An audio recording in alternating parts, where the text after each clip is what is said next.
បាទសូមគោរពពុកម៉ែបងប្អូននិងប្រិយមិត្តទាំងអស់ដែលនិយមតាមដាននៅរឿងនិទានខ្មែរបាទថ្ងៃនេះដែរខ្ញុំបាទសាវឿនក៏សូមលើកយកនៅរឿងនិទានមួយចែករំលែកដល់ពុកម៉ែបងប្អូនបាទជាពិសេសបងប្អូនសិស្សនិស្សិតទុកគ្រាន់ស្ដាប់កំសាន្តជាចំណេះដឹងមួយបាទសម្រាប់យកទៅត្រិះរិះពិចារណាអូខេអញ្ចឹងសម្រាប់ពុកម៉ែបងប្អូនដែលមិនទាន់បានចុច Subscribe ទៅលើ Channel របស់ខ្ញុំបាទសូមជួយចុច Subscribe ឲ្យម្នាក់មួយផងបាទទុកជាកម្លាំងចិត្តបាទ Channel ខ្ញុំឈ្មោះរឿងនិទានខ្មែរបាទហើយ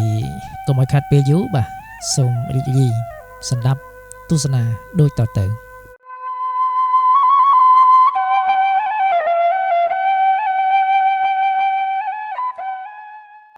រឿងកូន4នាក់មិនបំរើឪពុក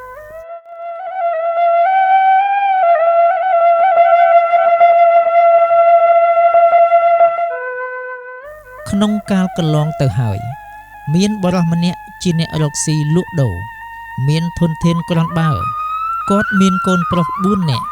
មានអាយុគ្រប់ការទាំងអស់ក្រោយពីពេលដែលប្រពន្ធអនិច្ចកម្មទៅគាត់ទ្រាំនៅជាពោះម៉ាយពុំយកប្រពន្ធទៀតទេនៅជាមួយនឹងកូនប្រុសអស់1ឆ្នាំមានការលំបាកដោយខ្វះស្រីមេផ្ទះជាអ្នកចម្អិនអាហារនិងជួយមើលថែទាំរបស់ទ្រព្យកំពេចកំពុកក្នុងផ្ទះគាត់ក៏រៀបការប្រពន្ធឲ្យកូនច្បងហើយយកកូនប្រសាស្រីមកនៅជាមួយចែកទ្រព្យអស់មួយចំណែកឲ្យដាច់ស្រឡះទៅកូនច្បងរួចទៅ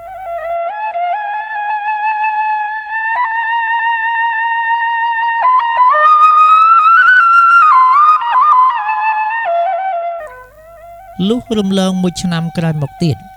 គាត់រកប្រពន្ធឲ្យកូនទី2ចែកទ្រព្យមួយចំណែកឲ្យដូចគ្នាតមកគាត់រៀបការកូនទី3ចែកទ្រព្យមួយចំណែកឲ្យទៀតលុះដល់ឆ្នាំជាគម្រប់4ក៏រៀបការឲ្យកូនទី4ចែកទ្រព្យមួយចំណែកទៀតដែរ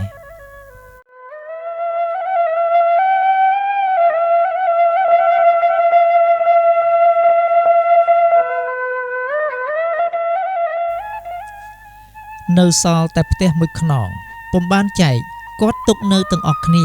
ដែលគាត់ចែកទ្រព្យរបស់ឲ្យអស់រលីងពីខ្លួនដូច្នេះមកពីការគិតថាឲ្យស្រឡះខ្លួនគាត់ហើយនៅទំនេរស្ងៀមចាំឲ្យកូនរកស៊ីចិញ្ចឹមវិញរហូតដល់ស្លាប់ប៉ុន្តែគំនិតគាត់គិតខុសស្រឡះកាលដែលគាត់នៅជាមួយកូនប្រុស4នាក់កូនទាំងនោះស្រឡាញ់បងប្អូនណាស់ពុំដែលបែកចិត្តគំនិតពីឪពុកនិងបងប្អូនឡើយលុះបានប្រពន្ធមករៀងខ្លួនហើយក៏បែកចិត្តគំនិតផ្សេងពីគ្នានៅរួមជាមួយគ្នាពុំសូវបានសុខចេះតែស្គីបរមាស់ទាស់នេះបន្តិចទាស់នោះបន្តិចក៏នាំគ្នាចុះពីផ្ទះកំណើតទៅរកសង់ផ្ទះនៅទីតីពីគ្នាទាំងអស់ចោលតាឪពុកពោះម៉ាយឲ្យនៅតែឯងឯកាអនាថា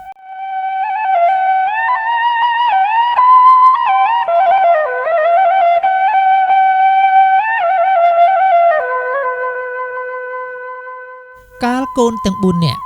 ទើបនឹងចុះចេញពីផ្ទះឪពុកទៅថ្មីនៅហុចបាយហុចចំណីឪពុកបន្តិចបន្តួចរាល់ថ្ងៃលុះមានកូនខ្ចីគ្រប់គ្នាជួនពេលប្តីរវល់ដើរទៅជួញស្រុកឆ្ងាយភរិយានៅផ្ទះអាងតែប្តីមិននៅនិងមានកូនខ្ចីផងក៏បង្អង់ជូនបាយទឹកឪពុកក្មេកដោយមេខ្លះគិតថាប្រហែលប្អូនគេឲ្យហើយមេខ្លះគិតថាបងឯណោះគេឲ្យហើយកូនប្រសានាំគ្នាគិតដូចនេះតែរៀងខ្លួនយូរថ្ងៃទៅតានោះអត់បាយមួយពេលក៏មានមួយពេលក៏មាន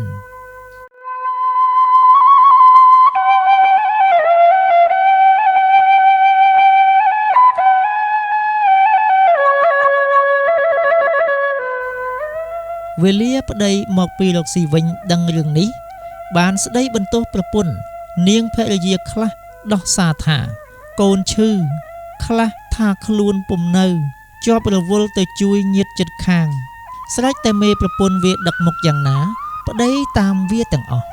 ចំណែកតាពោះម៉ាយអត់បាយគ្មានសម្ពុតអាវស្លៀកពាក់ដល់ថ្នាក់ ដើរសុំទានគេបរិភោគរងទុក្ខវេទនាពន់ពេកនិងលក់ផ្ទះចាស់ពុំបានថ្លៃប៉ុន្មានផងហើយគ្មានជ្រកនៅផងកាលនោះមានបរិះម្នាក់នៅកំឡោះមានចិត្តសប្បុរសហើយជាអ្នករៀនសូត្រចេះដឹងច្បាប់ទម្លាប់ស្គាល់គុណទោសច្រើនផ្ទះនៅភូមិជិតគ្នាដើរមកឃើញតានោះវេទនាដូច្នេះមានចិត្តអាណិតក្រៃពេកក៏សាកសួរថាលោកតាខ្ញុំធ្លាប់ឃើញលោកតាពីដើមជាអ្នកមានក្រាន់បើឪពុកម្ដាយក៏ធ្លាប់ទីពឹងលោកតាខ្លះដែរមិនក៏ឥឡូវលោកតាវេទនាខ្លាំងម្ល៉េះក្រែងលោកតាមានកូនប្រុសដល់ទៅ4នាក់ដែរ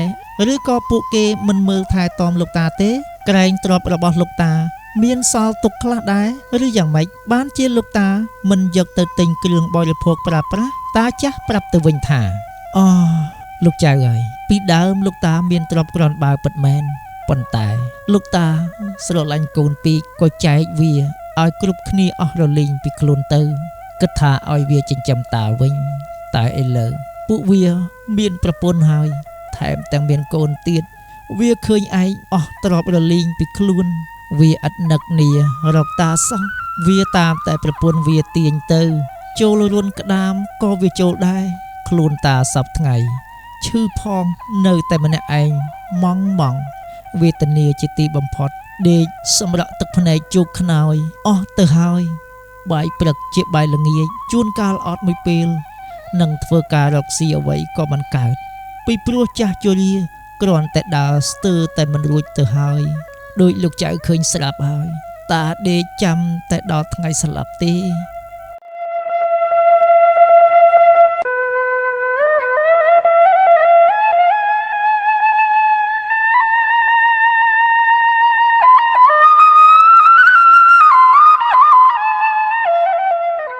ចៅកំឡោះលន់មាត់ថាយីលោកតាកូនតាមានចិត្តអាក្រក់ដល់ម្លឹងណោះបើអញ្ចឹងលោកតាកំភៃមានឧបាយមួយធ្វើឲ្យលោកតាបានសុខកាយសប្បាយចិត្តដូចពីដើមវិញលោកតាធ្វើតាមហើយលោកតារកពីងមានមាត់តូចល្មមមួយជុះអាចនឹងនោមឲ្យពេញហើយរកកំណាត់សម្ពុតរុំបិទឲ្យជិតជីកកប់ក្នុងដីជិតជើងសសរទ្រូងផ្ទះហើយបើមានអ្នកណាដើរមកឲ្យលោកតានិយាយប្រាប់គេថាខ្ញុំនៅសល់ប្រាក់កំណប់មួយពីងកប់ទុកពុំទាន់ចែកឲ្យកូនណានៅឡើយចាំមើលកូនណាចិត្តបានដឹងគុណបើខ្ញុំចិត្តស្លាប់ខ្ញុំនឹងប្រគល់ឲ្យទៅកូននោះលោកតានិយាយប្រាប់មនុស្សដែលជួបកំខានក្នុងរវាងប្រមាណថ្ងៃខែខាងមុខនេះកុំឲ្យលោកតាដើរសុំទានគេទៀតចាំខ្ញុំយកបាយទឹកមកជូនពិសាកំព្រួយតាចាស់ក៏តាំងធ្វើតាមចៅចិត្តសប្បុរសទាំងអស់លុះបានប្រហែល5ថ្ងៃសម្ដីតានោះបានដឹងដល់កូនប្រុសនិងកូនប្រសាទាំង8នាក់វាមានចិត្តលោភលន់ចង់បានកំណប់តែរៀងខ្លួនក៏នាំគ្នាយកបាយទឹកនំចំណីផ្លែឈើទុំខ្ចីគ្រប់មុខនិងខោអាវក្រមាមកផ្គត់ផ្គង់ជូនតាឪពុករៀងរាល់ថ្ងៃពុំមានខ្វះថ្ងៃណាមួយឡើយ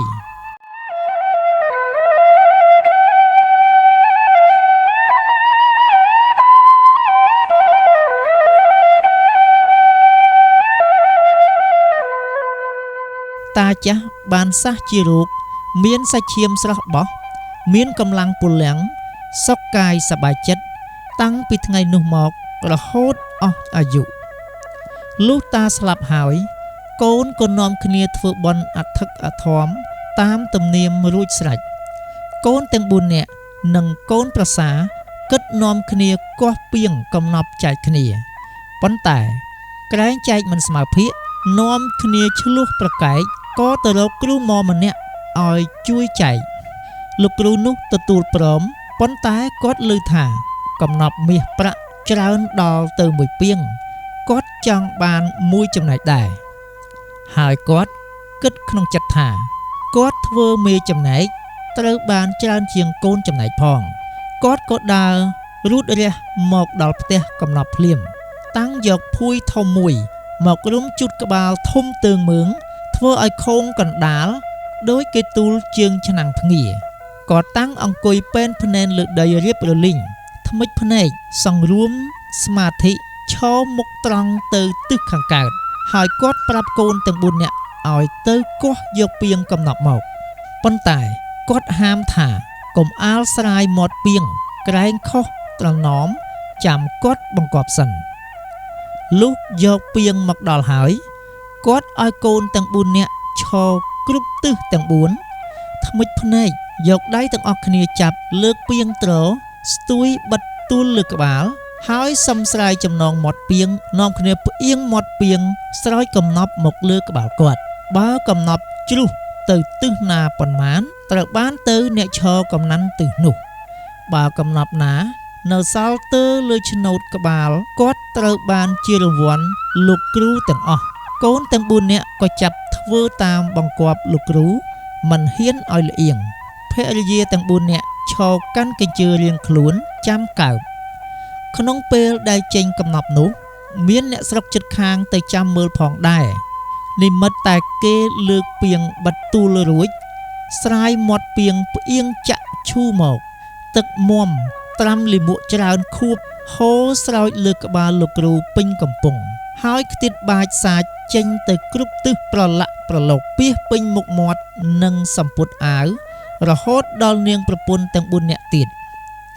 លោកគ្រូបានចំណែកច្រើនជាងគេធំក្លន់ខ្មោះរកថាមិនត្រូវ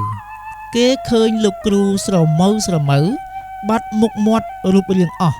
ខំក្រោកឡើងសោះក៏ក្រោះខ្មាស់អស់ពួកបរិស័ទដែលឈរចាំមើលពួកបរិស័ទក៏ផ្អើលខំរត់ប្រញាប់ចេញប្រដេញគ្នាទៅផ្ទះរៀងខ្លួនទើបដល់លោកគ្រូស្រែកជេរកែសំនួនតូកូនទាំង4នាក់និងកូនប្រសាថា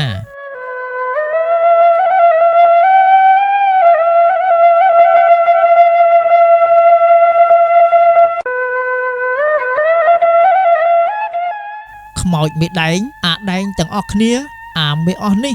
បានធ្វើបាបខ្មោចឪពុកវាច្រើនណាស់ហើយមើលទៅបានជាកំណប់មាស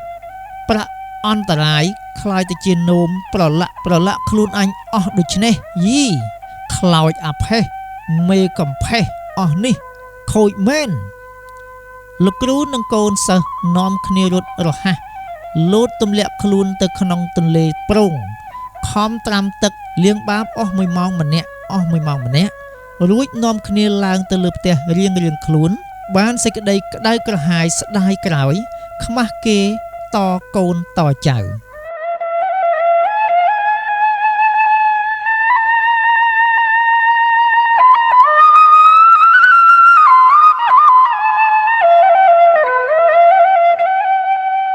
អរគុណ